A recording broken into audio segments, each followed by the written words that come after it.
மிதுன ராசிக்காரர்களே, இந்த வீடியோ உங்களுக்கே தற்செயலா வந்ததுன்னு நினைக்காதீங்க. இப்போ இந்த மிதுன ராசி பலன் பார்க்குறீங்கன்னா அதுக்கு பின்னால ஒரு காரணம் இருக்கு. சமீப காலமா மனசுல ஏதோ ஒரு குழப்பம் அல்லது எப்போ நல்ல மாற்றம் வரும் அப்படின்னு ஒரு கேள்வி இருந்தால் அந்த கேள்விக்கான பதிலை தேடி தான் இப்போ நீங்கள் இங்கே வந்திருக்கீங்க. மிதுன ராசிக்காரர்கள் சாதாரணமானவர்கள் அல்ல. துணிச்சலும் வேகமும் உங்களோட இயல்பு. ஆனால் அந்த வேகத்துக்கு சரியான வழிகாட்டுதல் கிடைக்கிறப்போ வாழ்க்கையே மாறுங்க. இந்த உலகத்தில் நம்ம எத்தனை முயற்சி செய்தாலும் எந்த ஒரு நல்ல காரியத்தை ஆரம்பித்தாலும் நம்மை காத்து வழி நடத்துகிற ஒரு சக்தி இருக்குன்னு நம்புறீங்களா? அதுதான் நம்மளுடைய குலதெய்வம். மிதுன ராசிக்காரர்களின் வாழ்க்கையில் பல தடவை தெரியாமலே தடைகள் உடைந்திருக்கலாம். கடைசி நிமிஷத்தில் வழி திறந்திருக்கலாம். அதற்கு பின்னால குலதெய்வ அருளே காரணமாய் இருக்கு. இந்த மிதுன ராசி பலன்கள் உங்களுக்கு பலன் தரணும்னு நினைச்சா இந்த கணமே ஒரு சின்ன விஷயம் செய்யுங்க. கமெண்ட் பாக்ஸில் உங்களுடைய குலதெய்வத்துடைய பெயரை எழுதுங்க. தெரியாதவங்க எனக்கு என் குலதெய்வம் தெரியாதுன்னு எழுதினாலும் போதுங்க, மனசார எழுதுங்க. அந்த நம்பிக்கை தான் இந்த வீடியோவின் சக்தி. உங்கள் குலதெய்வத்தை மனசில் நினச்சிட்டு இப்போ இன்றைய மிதுன ராசி பலன்களுக்குள்ள நுழையலாம் வாங்க. மிதுன ராசி நேயர்களே, இனி வரக்கூடிய நாட்களில் உண்மையில் உங்களுக்கு எப்படி இருக்க போகிறது தெரியுமா? இனி வரக்கூடிய நாட்கள் முழுவதும் உங்கள் வீட்டு வாசலில் மகிழ்ச்சி, பணம் மற்றும் புதிய வாய்ப்புகளின் திருவிழாவே நடக்கப் போகிறது. புதிய வாய்ப்புகள், புதிய சாதனைகள் உங்களை தேடி ஓடி வரும். ஆனால் இவ்வளவு கவனமாக நான் ஏன் இருக்க சொல்கிறேன் என்றால் உங்களுக்கு நிறைய தடங்கல்களும் அவமானங்களும் ஏற்படுறதுக்கு வாய்ப்பு இருக்குது. அதனால் ஜாக்கிரதையாக இருந்துக்கோங்க. சிரிக்கும் முகங்கள் எல்லாம் சொந்த முகங்கள் அல்ல. இன்றைய வீடியோவில் இனி வரக்கூடிய நாட்களுக்கான ஒரு மகா கணிப்பை தான் நாம் பார்க்க போகிறோம்.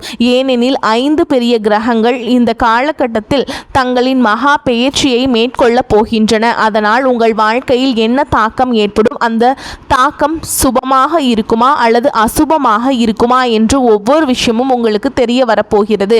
ஏனெனில் எப்போதுமே ஒரு புதிய மாதம் தொடங்கும் போது மனதில் ஒரு புதிய உற்சாகம் பிறக்கும். நாம் ஏதேனும் புதியதாக சாதித்து காட்டுவோம், பெரியதாக செய்வோம் என்று தோன்றும். ஆனால் அதே நேரத்தில் மனதில் ஒரு பயமும் இருக்கும். கடந்த கால துயரங்களை இதிலும் நீடிக்குமோ, அதே போராட்டங்கள் தொடருமோ என்று குழப்பம் இருக்கும். இன்றைய வீடியோவில் உங்களுக்கு மகிழ்ச்சியான நேரம் தொடங்க போகிறதா அல்லது அதே போராட்டங்கள் நீடிக்க போகிறதா என்பதை ஒவ்வொன்றாக விரிவாக கூறப்போகிறேன். இந்த வீடியோவை இறுதி வரை பார்ப்பவர்களின் மனதில் இருக்கும் அனைத்து குழப்பங்களும் நீங்கிவிடும். நீங்கள் என்ன செய்ய வேண்டும், என்ன செய்யக்கூடாது என்று ஒவ்வொரு விஷயமும் தெரிய வரும். இதன் மூலம் இனி வரக்கூடிய நாட்களில் உங்கள் கனவுகளை நனவாக்கும் காலகட்டமாகவும் பல ஆண்டுகளாக ஆசைகளை நிறைவேற்றும் மாதமாகவும் அமையப் போகிறது. ஆனால் உங்களின் ஒரு சிறிய தவறு எல்லாவற்றையும் கெடுத்துவிடலாம். இந்த வீடியோவின் இறுதியில் நீங்கள் செய்ய வேண்டிய ஒரு மிக முக்கியமான பரிகாரத்தையும் நான் வழங்கி இருக்கிறேன். அதன் பிறகு உங்கள் அதிர்ஷ்டம் எப்படி மாறும் என்றால் மற்றவர்கள் உங்களை வியந்து பார்ப்பார்கள், உங்களுடன் பேசுவதற்கே ஏங்குவார்கள். வீடியோவை இறுதி வரை பார்த்தால் மட்டுமே ஒவ்வொரு விஷயமும் தெளிவாக புரியும். ஒருவேளை நீங்கள் வீடியோவை அலட்சியப்படுத்தி பாதியிலேயே விட்டுவிட்டால் உங்களுக்கு பெரிய வருத்தம் ஏற்படும். என் கையில் எல்லாம் கிடைக்கவிருந்த நேரத்தில் நான் எவ்வளவு பெரிய தவறு செய்துவிட்டேன் என்று தோன்றும். எனவே வீடியோவை இறுதி வரை பாருங்கள். நீங்கள் உங்கள் ஜாதகத்தை கணிக்க விரும்பினால், உங்கள் ஜாதகத்தை ஆழமாகவும் துல்லியமாகவும் ஆய்வு செய்து பிரச்சனைகளுக்கு தீர்வு காண விரும்பினால் உடனே நீங்கள் ஜோதிடரை அவர்கிட்ட போயிட்டு நீங்கள் நேராக பார்த்து உங்களுடைய ஜாதகத்தை கொடுத்து பலன்களை பெற்றுக்கொள்ளலாம். இந்த சேனலை சப்ஸ்கிரைப் செய்ய மறந்து விடாதீர்கள். ஏனெனில் உங்கள் ராசி குறித்த பல முக்கிய வீடியோக்கள் வரவிருக்கின்றன. இனி வரக்கூடிய நாட்களில் உங்களுக்கு நடக்க போகும் ஒரு பெரிய அதிரடி மாற்றம் என்ன, அதை பற்றி தாங்க பார்க்க போகிறோம். ஜூன் 2ஆம் தேதி என்ன இருக்குன்னா, குரு பகவான் கடக ராசிக்கு பயிற்சி ஆயிட்டாருங்க. 12 ஆண்டுகளுக்கு பிறகு குரு பகவான் தனது உச்ச ராசியான கடக ராசிக்கு செல்வது இப்போதுதான் நடக்கிறது. இதனால் ஏற்படும் சுப மற்றும் அசுப பலன்களை பற்றி வீடியோவில் அடுத்து பார்ப்போம். ஆனால் 12 ஆண்டுகளுக்கு பிறகு கிடைத்துள்ள இந்த வாய்ப்பை கைவிட்டு விடாதீர்கள். ஏனெனில் தேவகுரு பிரகஸ்பதி இப்போது உங்களின் அதிர்ஷ்டத்தை மிகவும் பலப்படுத்த போகிறார். அதன் பிறகு உங்களுக்கு பார்த்தீங்கன்னா சுக்கிரனும் கடகராசிக்கு போயிடுறாருங்க. கவனமாக புரிஞ்சுக்கோங்க. இப்போது லக்னத்தில் அமர்ந்திருக்கும் சுக்கிரன் உங்களின் தன ஸ்தானத்திற்கு செல்ல போகிறார். குரு பகவானும் 2ஆம் தேதியே உங்களின் தனஸ்தானமான கடகராசிக்கு வந்துட்டாருங்க. இதற்கு பின் பார்த்தீங்கன்னா கிரகங்களின் ராஜாவான சூரியன் மிதுன ராசிக்கு நுழைகிறாருங்க. அதே மாதிரி சூரியன் லக்னத்திலேயே அமர்வதை காண முடியும். ஜூன் 21ஆம் தேதி பார்த்தீங்கன்னா உங்கள் வாழ்க்கையே தலைகீழாக மாறக்கூடிய மற்றொரு பெரிய கிரக மாற்றம் நடக்கும். அன்று செவ்வாய் பகவான் ரிஷப ராசிக்கு செல்வார். செவ்வாய் உங்கள் 12ஆம் வீணான விரயஸ்தானத்திற்கு வரப்போகிறார். அவர் செலவு வீட்டிற்கே செல்லும் போது என்ன பலன்கள் கிடைக்கும்? அத்துடன் புதனும் கடகராசிக்கு வரப்போகிறார். புதனும் இங்கிருந்து தன வீட்டிற்கு வந்து விடுவார். இப்படி மாதம் முழுவதும் கிரகங்களின் பெயர்ச்சிகள் அதிகமாக காணப்படுகின்றன. எந்த ஒரு கிரகம் செயல்பட்டாலும் அதற்கேற்ற விளைவுகளையும் அது காட்டும். எனவே நேர்மறை மற்றும் எதிர்மறை என இருவிதமான பலன்களும் உங்களுக்கு கிடைக்கப் போகின்றன. நற்செய்திகளை கேட்கும் போது நீங்கள் மகிழ்ச்சியில் துள்ளி குதிப்பீர்கள். ஆனால் வீடியோவில் 3 எச்சரிக்கைகளும் கூறியிருக்கிறேன். அவற்றையும் நீங்கள் சரியாக பின்பற்ற வேண்டும். இல்லையெனில் கையில் அந்த லட்சுமியும் கோபித்து கொண்டு திரும்பி சென்று விடுவாள். இன்றைய வீடியோ உங்களுக்கு மிகவும் விசேஷமானது. இறுதி வரை இணைந்திருங்கள். சில சமயங்களில் வாழ்க்கையில் அதிர்ஷ்டம் நமக்கு துணையாக இல்லையோ என்று தோன்றும். கை வைக்கும் காரியங்கள் எல்லாம் கெட்டு போகிறது, நல்ல செய்ய போனால் கெட்டதாக முடிகிறது என்று நீங்கள் நினைக்கலாம். ஆனால் ஒரு விஷயத்தை நினைவில் கொள்ளுங்கள். சூரியன் உதிப்பதற்கு முன்பு இருள் மிகவும் அடர்த்தியாக இருக்கும். உங்கள் வாழ்க்கையிலும் இறைவன் நிச்சயம் நல்ல நேரத்தை கொண்டு வரப்போகிறார். அதனால்தான் இப்போது போராட்டங்கள் சற்று அதிகமாக இருக்கின்றன. இப்போது உங்களை அலட்சியப்படுத்தியவர்கள், உங்களை தாழ்த்தி மதிப்பிட்டவர்கள் நாளை உங்களின் உழைப்பிற்கும் வெற்றிக்கும் மற்றவரிடம் உதாரணம் காட்டுவார்கள். ஏனெனில் காலம் எப்பொழுதுமே ஒரே மாதிரியாக இருப்பதில்லை. மாற்றம் என்பது இயற்கையின் நியதி. நாளை நல்ல நேரம் நிச்சயம் வரும். மனிதனின் உழைப்பு ஒருபோதும் வீணாவதில்லை. இந்த போராட்டங்களை நீங்கள் வென்றுவிட்டால், துன்பங்களை தாங்க பழகிவிட்டால் உங்களை வெற்றி கொள்வதை எந்த ஒரு சக்தியாலும் தடுக்க முடியாது. இனி வரக்கூடிய நாட்களில் மிதுன ராசினின் பொற்காலம் தொடங்கப் போகிறது. முதலாவது அற்புதமான நிகழ்வு உங்களின் 2வது வீடான தனஸ்தானத்தில் நடக்கிறது. அங்கே குரு, சுக்கிரன் மற்றும் புதன் ஆகிய 3 கிரகங்களும் ஒன்றாக அமரப் போகின்றன. நான் முன்பே கூறியது போல குருவும் அதே மாதிரி சுக்கிரனும் புதனும் எங்கே வரப்போகிறார்கள். தனஸ்தானத்தில் இந்த 3 பெரிய கிரகங்கள் இணைவது ஒரு அரிய மகாலட்சுமி யோகத்தை உருவாக்குகிறது. தன வீட்டில் இத்தகைய சுப கிரகங்கள் இருப்பதால் ஆரம்பம் முதல் இறுதி வரை பொருளாதார ரீதியாக நீங்கள் எந்த கவலையும் பட தேவையில்லை. முன்பெல்லாம் என்ன நடக்கும் என்றால், சம்பளம் வரும்போதோ அல்லது தொழிலில் லாபம் கிடைக்கும் போதோ வந்த வேகத்தில் செலவாகிவிடும். மாத இறுதியில் கடன்பட வேண்டிய சூழல் ஏற்படும். ஆசைகளை தியாகம் செய்ய வேண்டியிருக்கும். ஆனால் இந்த 3 கிரகங்களும் தன வீட்டில் அமர்ந்து உங்கள் பொருளாதாரத்தை மிகச் சிறப்பாக சமநிலைப்படுத்த போகின்றன. ஆரம்பம் முதல் இறுதி வரை பணப்புழக்கம் மிகவும் அற்புதமாக இருக்கும். பல வழிகளில் இருந்தும் பணம் வரும். பணம் வர வாய்ப்பே இல்லை என்று நீங்கள் நினைத்த இடங்களிலிருந்து கூட அதிர்ஷ்டத்தின் காரணமாக பணம் வருவதை காண்பீர்கள். பல ஆண்டுகளாக முடங்கி கிடந்த பணம் அல்லது நீங்கள் எவ்வளவோ முயற்சி செய்தும் வராமல் இருந்த கடன், ஏதேனும் ஒரு நிறுவனமோ அல்லது மனிதரோ உங்களுக்கு தராமல் இழுத்தெடுத்து கொண்டிருந்த தொகை என அனைத்து பாக்கிகளும் இனி வரக்கூடிய நாட்கள் தனஸ்தான கிரகங்களால் வசூலாகும். நீங்கள் குடும்பத்துடன் இணைந்து ஏதேனும் தொழில் செய்து கொண்டிருந்தால் குடும்ப வியாபாரத்தில் சுக்கிரன், புதன் மற்றும் குரு ஆகிய 3வரும் இணைந்து உங்களுக்கு பெரிய லாபத்தை ஏற்படுத்தி கொடுப்பார்கள். ஏனெனில் தன வீட்டில் குரு, சுக்கிரன், புதன் இணைவது போன்ற அரிய மகாலட்சுமி யோகம் அடிக்கடி அமைவதில்லை. அதுவும் 12 ஆண்டுகளுக்கு பிறகு குரு இங்கே வந்திருப்பதால் இதன் தாக்கம் நிச்சயம் உங்கள் வாழ்க்கையில் பிரதிபலிக்கும். ஆனால் நீங்கள் சில விஷயங்களில் கவனமாக இருக்க வேண்டும். இல்லையெனில் காரியங்கள் கெட்டுவிடும். வரும் லக்ஷ்மியும் தடைபட்டு விடுவாள். நீங்கள் செய்யக்கூடாத அந்த ஒரு தவறை பற்றி வீடியோவில் அடுத்து கூறுகிறேன். அது உங்களை அறியாமலேயே உங்களுக்கு பெரிய நஷ்டத்தை ஏற்படுத்திவிடக்கூடாது. அடுத்ததாக 2வது அற்புதமான நிகழ்வு. அது என்னவென்று பார்த்தால், கிரகங்களின் ராஜாவான சூரியன் மிதுன ராசியை அடைவார். அதாவது சூரியன் உங்கள் லக்னத்திலேயே அமரப்போகிறார். லக்னத்தில் கிரகங்களின் ராஜா சூரியன் அமர்வது உங்களுக்கு எவ்வளவு பெரிய அற்புதங்களை செய்யும் என்று யோசித்து பாருங்கள். இனி வரக்கூடிய நாட்களில் சூரியன் உங்கள் முதல் வீட்டிற்குள் நுழையும் போது ஒரு வரலாற்று சிறப்புமிக்க மாற்றத்தை காண்பீங்க. சூரியன் உங்கள் ஆளுமையில் ஒரு பிரம்மாண்டமான ஈர்ப்பை கொண்டு வருவார். சில மனிதர்களை பார்த்தால் முகம் எவ்வளவு பிரகாசமாக இருக்கிறது, எவ்வளவு கம்பீரமாக இருக்கிறார்கள் என்று தோன்றும் அல்லவா?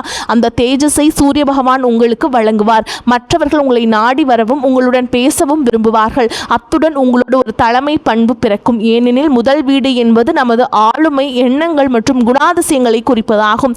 நீங்கள் ஒரு தலைவனை போல அனைவரையும் அரவணைத்து செல்வீர்கள். தொழிலில் நீங்கள் எடுக்கும் முடிவுகள் அனைத்தும் சாதகமாக இருக்கும். மிதுனராசி நேயர்களே, இதை நீங்கள் குறித்து வைத்துக் கொள்ளலாம். லக்னத்தில் சூரியன் வருவது சாதாரண விஷயம் அல்ல. அதுவும் பலமான நிலையில் இருப்பதால் மிக சிறந்த யோகம் உண்டாகும். நீங்கள் அரசு வேலையில் இருந்தால் சூரியன் உங்களுக்கு பெரிய வாய்ப்புகளை வழங்குவார். தடைபட்ட அரசு காரியங்கள் ஏதேனும் இருந்தால் அவை இனி வரக்கூடிய நாட்களில் முழுமையாக நிறைவேற பலமான வாய்ப்புகள் உள்ளது.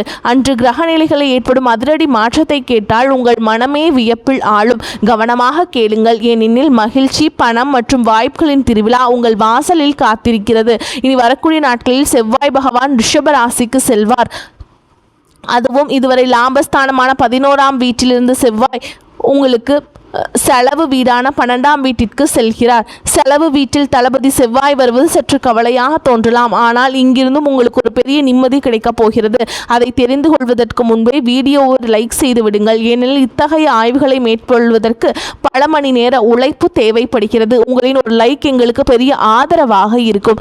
கமெண்ட் பாக்ஸில் தூய்மையான மனதுடன் ஓம் நமச்சிவாய என்று எழுதுபவர்களுக்கு மகா பிரபஞ்சத்தின் அருள் நிச்சயமாக கிடைக்கும். மூன்றாவது மற்றும் மிகப்பெரிய நிகழ்வு என்னவென்றால், செவ்வாய் 12ஆம் வீட்டிற்கு வந்தவுடன் பன்னாட்டு நிறுவனங்களில் வேலை செய்பவர்களின் அதிர்ஷ்டம் பிரகாசிக்கும். பன்னாட்டு நிறுவனங்களில் வேலை தேடிக் கொண்டிருப்பவர்களுக்கும் செவ்வாய் நிச்சயம் உதவுவார். அத்துடன் இறக்குமதி ஏற்றுமதி தொழில் செய்பவர்களுக்கும் இது நல்ல காலமாகும். வெளிநாட்டு வாடிக்கையாளர்கள் மூலம் உங்களுக்கு நல்ல லாபம் கிடைக்கும். புதிய வாடிக்கையாளர்கள் உங்களுடன் இணைவார்கள். ஆனால் செவ்வாய் செலவு வீட்டில் அமர்ந்திருப்பதால் சுப பலன்களோடு சில அசுப பலன்களும் உண்டாகும். எனவே நீங்கள் எந்த 3 தவறுகளிலிருந்து தப்பித்திருக்க வேண்டும், எந்த 3 எச்சரிக்கைகளை பின்பற்ற வேண்டும் என்பதை பார்ப்போம். அப்போதுதான் கஷ்டங்கள் வராமல் வீட்டில் பணம் தங்கும், லக்ஷ்மி தேவியும் நிலைத்திருப்பாள். இந்த 3 தவறுகளை கவனமாக கேளுங்கள். வீடியோவின் மிக முக்கியமான பகுதி இதுதான். முதலாவதாக பார்த்தீங்கன்னா, சூரியன் லக்னத்திற்கு வரும்போது அவர் உங்களை ஒரு ராஜாவை போல வழிநடத்துவார். ஆனால் சூரியன் ஒரு வெப்பமான கிரகம். அவரின் உக்கிரம் அதிகம்.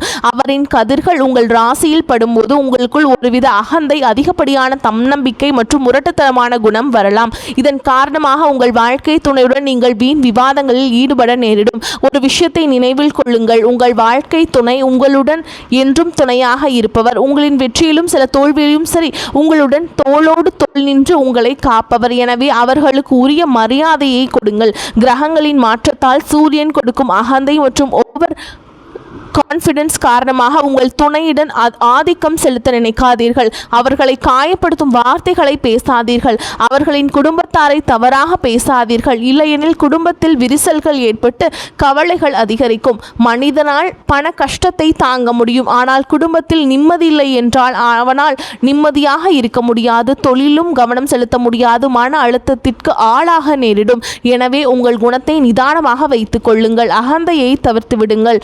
நான் தான் சரி என்ற பிடிவாதத்தை விட்டுவிடுங்கள். இரண்டாவதாக, செவ்வாய் செலவு வீடான 12ஆம் வீட்டிற்கு வருகிறார் என்று கூறினோம். 12ஆம் வீடு என்பது கண்களை குறிக்கும் என்பதால் உங்கள் கண்களில் எரிச்சல், தலைவலி அல்லது தூக்கமின்மை போன்ற பிரச்சனைகள் வரலாம். எனவே மொபைல், கணினி போன்ற திரைகளை பார்க்கும் நேரத்தை சற்று குறைத்து கொள்ளுங்கள். அது உங்கள் ஆரோக்கியத்திற்கு நல்லது. மூன்றாவது எச்சரிக்கை என்னவென்றால், செவ்வாய் இங்கே அமர்ந்து உங்களுக்கு பல வீண் செலவுகளை ஏற்படுத்துவார். இனி வரக்கூடிய நாட்களில் செலவுகளின் மாதமாக மாறிவிடக்கூடாது என்றால் உங்கள் கைகளை சற்று கட்டுப்படுத்தி கொள்ளுங்கள். மனிதனுக்கு சற்று பணம் வரும்போது பேராசை கண்களை மறைத்துவிடும். வீட்டில் சிறிய ஃப்ரிட்ஜ் இருந்தால் பெரிய ஃப்ரிட்ஜ் வாங்க வேண்டும் என்று, சிறிய டிவியாக இருந்தால் பெரிய LED டிவி வாங்க வேண்டும் என்று மனம் அலைப்பாயும். செவ்வாயின் நிலை உங்களுக்கு பன்னாட்டு நிறுவனங்களில் நல்ல வாய்ப்புகளையும் தொழில் முன்னேற்றத்தையும் கொடுத்தாலும் செலவுகளை கட்டுப்படுத்துவதில்லை என்றால் எதையும் சேமிக்க முடியாது. ஒரு கையில் வருவது மறு கையில் செலவாகிவிடும். எனவே செலவுகளில் கவனம் செலுத்துங்கள். அத்துடன் உங்களுடைய இருந்து கொண்டு உங்களுக்கு கெடுதல் நினைக்கும் மறைமுக எதிரிகள் அவங்களை நீங்கள் ஒழித்து கட்டுங்கள். ஏன்னா அவங்க பாம்புகளை போல சில மனிதர்கள் உங்களுடனே இருப்பார்கள். முகத்திற்கு நேராக இனிமையாக பேசிவிட்டு உங்களின் ரகசியங்களையும் குடும்ப விஷயங்களையும் தெரிந்து கொள்ள முயலும் இத்தகைய மனிதர்களிடமிருந்து முற்றிலும் விலகியிருங்கள். உங்கள் வாழ்க்கையை துரிதப்படுத்தவும் வெற்றிகளை குவிக்கவும் 2 எளிய பரிகாரங்களை கூறுகிறோம். முதலாவது பரிகாரம், சூரியன் உங்களுக்கு அகந்தையை கொடுக்காமல் இருக்க ஞாயிற்றுக்கிழமைகள் தோறும் வெல்லம் மற்றும் கோதுமையை தானமாக வழங்குங்கள். தினமும் சூரிய பகவானுக்கு நீங்கள் தண்ணீர் கொடுத்து அர்ப்பணம் செய்யுங்கள். செம்பு பாத்திரத்தில் சிறிதளவு குங்குமம், அட்சதை மற்றும் சிவப்பு நிற மலரை இட்டு சூரிய பகவானை நோக்கி தண்ணீர் அர்ப்பணித்து வழிபாடு செய்யுங்கள். இதன் மூலம் சூரியனுடைய பலம் பெற்று குடும்பத்தில் குழப்பங்களையோ ஈகோவையோ ஏற்படுத்த மாட்டார். அடுத்து செவ்வாய் செலவு வீட்டில் இருப்பதால் செவ்வாய்க்கான பரிகாரத்தை செய்ய வேண்டும். செவ்வாய்க்கிழமைகள் தோறும் ஆஞ்சநேயர் கோவிலுக்கு சென்று வெள்ளம் அல்லது கடலையை பிரசாதமாக சமர்ப்பித்து வழிபாடு செய்யுங்கள். அத்துடன் 11 துளசி இலைகளை எடுத்து சுத்தமாக கழுவி அதில் சந்தனத்தால் ஸ்ரீராம் என்று எழுதி சிவப்பு நூலில் மாலையாக கோர்த்து அனுமனுக்கு சாற்றுங்கள். இதன் மூலம் செவ்வாய் கொடுக்கும் வீண் செலவுகள் கட்டுப்பட்டு பொருளாதாரத்தில் நல்ல நிம்மதி கிடைக்கும். மிதுனராசி நேயர்களே, இன்றைய வீடியோவில் நாம் கிரக நிலைகளை பற்றி பார்த்தோம். இதன் மூலம் பல விஷயங்களை தெரிந்து கொண்டிருப்பீர்கள் என்று நம்புகிறேன். வீடியோ பிடித்திருந்தால் லைக் செய்யுங்கள். உங்கள் வாழ்க்கையில் ஏதேனும் பிரச்சனைகள் இருந்தால் கமெண்டில் தெரியப்படுத்துங்கள். அதற்கான தீர்வை வழங்க முயல்வோம். இப்போதைக்கு அனைத்து நேயர்களுக்கும் நன்றி, வணக்கம்.